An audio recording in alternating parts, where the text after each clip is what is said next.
I wanted to ask you also about another thing here, and we'll have to go back to the very beginning of the movie. There's this idea that some people would weigh in on things, and there's a story about a long table, the head of table, the director, the producer would sit at it. They would put chairs around the outside of the room. And what was that? Why was that a problem? How did they solve it? Yeah, that's right. What's the whole purpose of this? Yeah, he was saying that early on in his time working on some of these things, he noticed that, I think was it at Pixar? I think it was. They had a square, rectangular table, and the higher level leaders would sit in the middle, and then would go in order, I think, of a chessboard a little bit. It's like the king and the queen are in the middle, and then the less important piece, or whatever, the less titled, at least, I wouldn't say less important, but just the lower titled people moved out to the edges.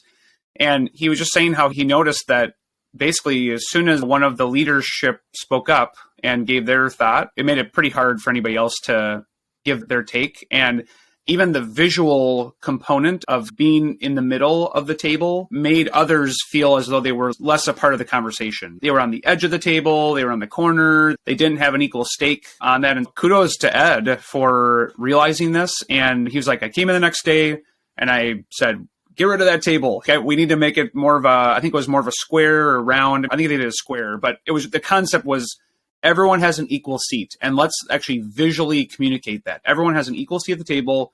Throw your titles out the door when you walk in this room. Like, it doesn't matter what your title is. Like, we're all equal and part of the conversation here. And he found that really assisted in the collaboration and created just a much better and more robust conversation, ideas. I mean, everything flowed out of that. But it was cool because I am still maybe somewhat skeptical. Like, really? Does the space really matter? Come on. Isn't it more about the people and the understanding of how this all works and the importance of having to see the table? But the fact that he went through and basically eliminated any rectangular structure, essentially, it sounded like, that would assist having a collaborative, equal conversation. And I love that concept. I just love that idea of throwing your titles out the door. Like, a good idea can come from anywhere. I truly believe that. Just because leaders have had some success doesn't mean that in this case they will have the best idea, or because the tried and true ways that have always happened are going to always now be next or new ways that need to happen going forward. And imagine the empowerment and the trust and just the excitement that is felt by like a frontline employee at a company or by somebody that's not even in the creative department. Imagine if they were the ones to throw forth an idea that was actually partially used or fully used, and it actually ended up working out. Wouldn't that be something that everybody would be excited about because that was the best idea of all the ideas? And so I just love that concept. I think they even use that concept in some other ways too. Do you remember the movie Big, Tom Hanks?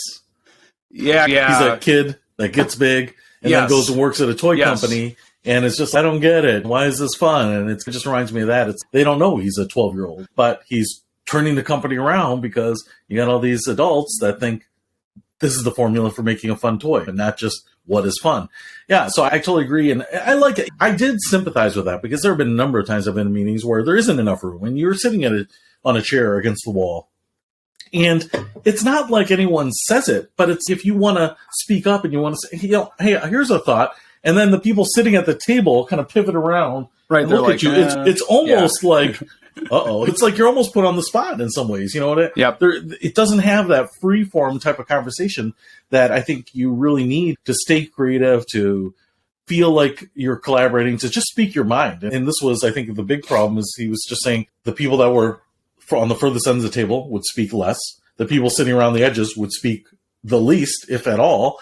And that would change. And in fact, I think when they changed the table to the more round table, they were still putting place cards for the people to sit at. That's right. And he's like, got to stop that too, because get rid of those. Disproportionately put some people in positions of power. And of course, as I'm reading this, all I'm thinking is you put this round table in there, and then you require, and I think they should, for even more anonymity, everyone comes in a full suit of armor, and then they lay their their swords down on the table. Definitely, yes, that would be good. So that's the point of the round table. That would not be distracting at all.